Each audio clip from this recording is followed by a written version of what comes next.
Peretasan Pusat Data Nasional berdampak ke pembangunan IKN. Pembobolan PDNS2 membuat proses sertifikasi badan usaha maupun sertifikasi tenaga kerja konstruksi yang dilakukan Lembaga Pendidikan dan Pelatihan Kerja (LPJK) kembali manual. Peretasan Pusat Data Nasional sementara PDNS2 turut berdampak pada hilangnya data proyek infrastruktur, termasuk yang berada di Ibu Kota Nusantara (IKN), dan Proyek Strategis Nasional (PSN).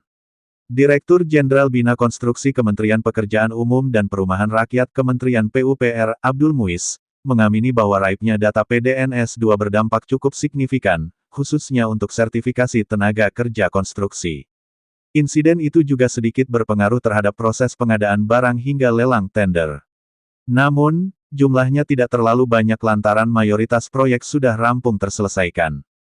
Walaupun alhamdulillah sudah sisa yang terpengaruh tidak sampai 10%, karena lelang dan pekerjaan kita sudah 90% diselesaikan di tahun 2024 ini, kata Abdul Muiz di kantor Kementerian PUPR, Jakarta, Selasa tanggal 23 Juli tahun 2024.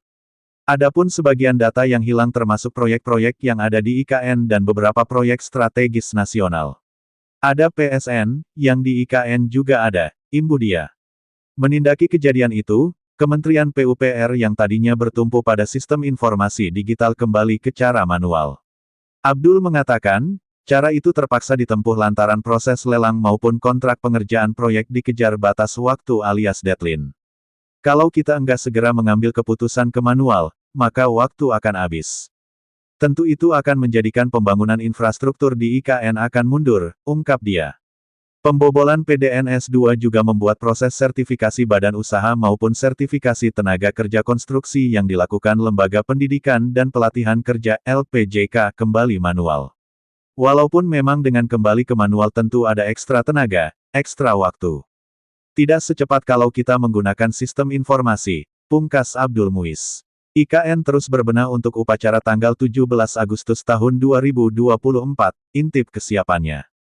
Tim komunikasi antar kementerian, lembaga untuk Ibu Kota Nusantara (IKN) terus mengecek kesiapan jelang seremoni perayaan HUT ke-79 di IKN pada tanggal 17 Agustus tahun 2024.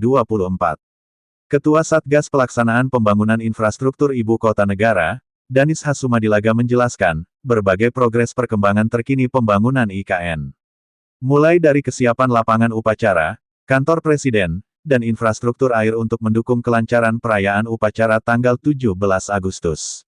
Di IKN sudah ada sumber air baku, selain itu ada sumber lain yaitu Bendungan Sepaku Semoy.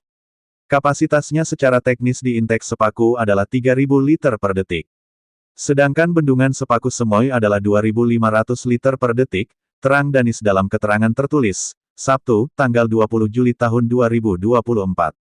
Danis mengungkapkan, untuk tahap 1 sumber air baku yang akan digunakan bersumber dari Intek Sepaku. Ini yang akan diproses melalui pengolahan air bersih di samping Intek, kemudian dialirkan melalui pipa sepanjang 16 km ke pusat pemerintahan. Dari sana didistribusi ke setiap persil setiap gedung yang menjadi air bersih yang nanti digunakan di IKN, ungkapnya.